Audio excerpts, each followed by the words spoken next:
इसके बाद हमारे जो है जो इस क्षेत्र विशेष में हम लोगों ने बहुत सारी किस्मों का विकास किया है, तो लेकिन इस क्षेत्र विशेष में चिप्सोना 3 के बाद जो हमारे लिए उपयुक्त किस्म है वो कुफरी फ्राइसोना, जो फ्रेंच फ्राई के लिए बहुत अच्छी है। हालांकि चिप्सोना 4 हमने रिलीज किया, लेकिन वो पश्चिम बंगाल, कर्नाटक और जो केंद्रीय मैदानी क्षेत्र हैं हमारे जैसे गुजरात, तो वहां के लिए वो उपयुक्त पाई गई है। लेकिन जो फ्राइसोना है वो यहाँ भी अच्छी है और गुजरात में भी अच्छी है। ये एक पहली किस्म थी हमारे देश की, जो क्योंकि फ्रेंच फ्राई के उत्पादन में भारत देश पहले बहुत पीछे था। हम लोग बाहर से फ्रेंच फ्राई मंगाते थे और जो भी किस्में भी उगाई जाती थी वो विदेशी किस्में थी। आज भी वो कुछ किस्में लग रही हैं, लेकिन हम लोगों ने, क्योंकि हमारे पास पहला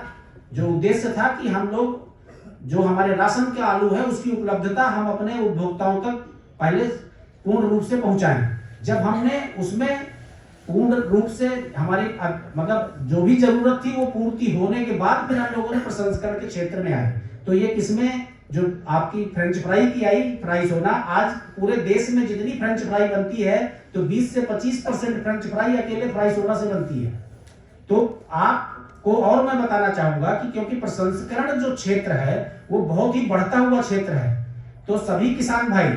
ये जितना आलू आप लगा रहे हैं उनमें से प्रसंस्करण का आलू जरूर लगाएं, क्योंकि चाहे वो बीज उत्पादन की दृष्टिकोण से लगाएं या कोई केंद्रीय मैदानी क्षेत्रों से लोग आए हुए हैं जहां पर थोड़ा गर्मी ज्यादा है, तो वो लोग सीधे फैक्ट्री में देने के लिए भी लगा सकते हैं, क्योंकि उसकी मांग हाल ही के वर्षों में बहुत बढ़ी है। फ्राइसोना के बाद जो हमारा जो दूसरा प्रयास था वो कुफरी फ्रायो एम करके एक वैरायटी है, जो किसान भाई कई बार फ्रायोम भी बोलते हैं, उसका नाम फ्रायो एम है। तो ये किस्म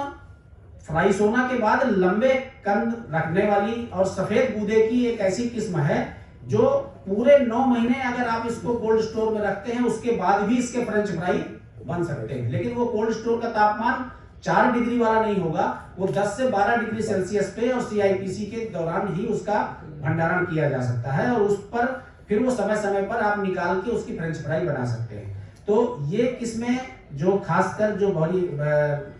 आज की दृष्टिकोण में जो हमारे किसानों के बीच ज्यादा प्रचलित है वो प्रसंस्करण की है। इसके बाद अगर हम बात करें कि आपकी जैसे पोषक तत्वों वाली हमने किस्में आपको बता दी, इनको ही अलग अलग कई बार हम वर्गीकृत करते हैं कि जो मुख्य फसल की किस्में हैं, एक अगेती है, एक मुख्य मध्यम पकने वाली है और कुछ लेट पकने वाली किस्में हैं। तो इनके बारे में जो मैं बहुत विस्तार से इसलिए चर्चा नहीं करता हूं कि जो जो किस्म उत्तर प्रदेश में लगाई जा रही हैं उनके बारे में और किसान भाई क्या जानना चाहते हैं तो उसके बारे में हम चर्चा कर लेंगे।